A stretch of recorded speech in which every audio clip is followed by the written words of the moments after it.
directly in the next scene, there's sort of like another front, which makes more sense in context if you've seen the film twice, because there's this woman who's like frothing over Tar. We're all capable of murder. That is a fantastic handbag, by the way. Like, Oh, my yeah, in God, the you're lobby. so amazing, blah, Yeah, blah. I love your handbag. I love your... pretty, Yeah, exactly. impressionable Which makes woman. you... Right, exactly. We also get some beautiful cutaways Yeah. from Nomi Merlant. Right. And her reaction to... Right. And the fact that Nomi is, like, giving this look, like, what are you doing, Tar? Is given so much more depth 100%. when you know what's going on. And you don't get the answer, Yes. but you get forced to ask yourself Yes. the question. You also have to ask yourself, why, amongst everything that's happening in this Q&A, do we get a shot of the back of this red-headed woman's head? Yes. It's Why did we cut away to her? Yeah. And then you find out later. Yeah. When you learn that student Who killed herself. commits suicide, there's a photo of her in the paper or in something, and you can't see her face in the paper. It's just hair. The hair's covering her face. Yeah. Which is like... Which is all you need to know about True. the beginning scene. True, but they could have Yeah. done her face and then showed her face again in the paper. And if she had like this big red hair, which clearly sticks out amongst the rest of the movie, because I don't think anybody else in the movie has this big red head of hair, you still would have known that it was the same girl who killed herself. But there's a reason she's faceless.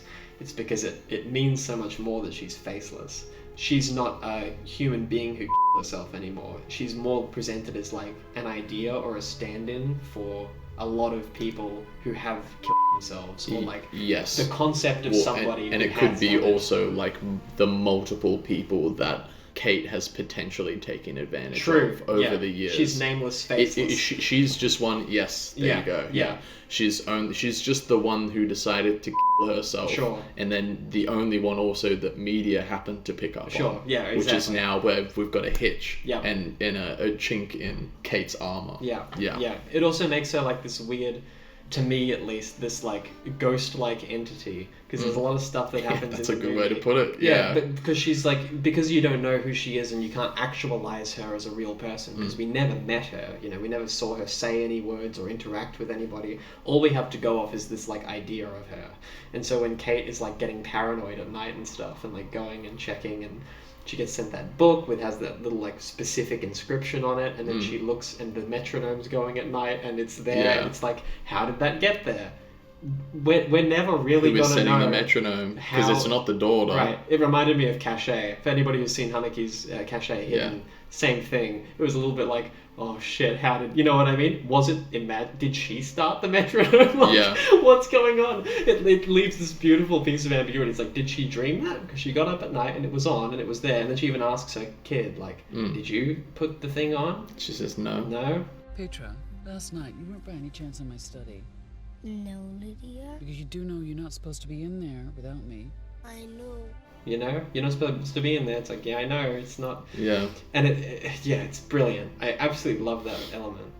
All that art, yeah. And she, not only does she pop up in the sense of like, you know, is Tar, I'll throw the big word out, is she haunted?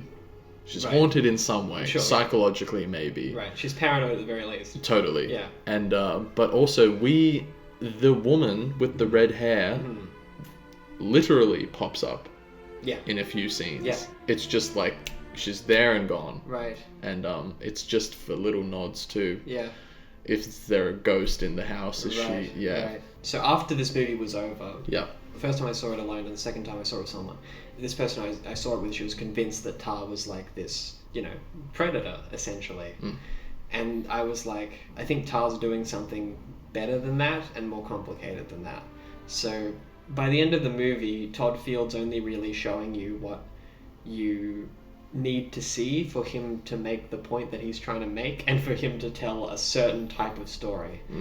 There's nothing in the movie concrete enough to suggest that she actually is this horrible person. And there is enough in the movie to suggest, or not even to suggest, to show that she's definitely hid stuff under a rug, has a concerted effort towards doing it, lies to her family. She's happy to manipulate people for the benefit of her career. Absolutely. Yeah. And to the benefit of her, to her art. Her own pleasure as well. Yeah. As well. There's a lot of reasons for her to be doing it, but whether or not she did this or not is one thing. And I remember So this person I saw it with, she said that dream sequence was like, that was her remembering what she did to the girl. And I was like, no, you don't know that. That's a dream. There's nothing to say that that's a memory.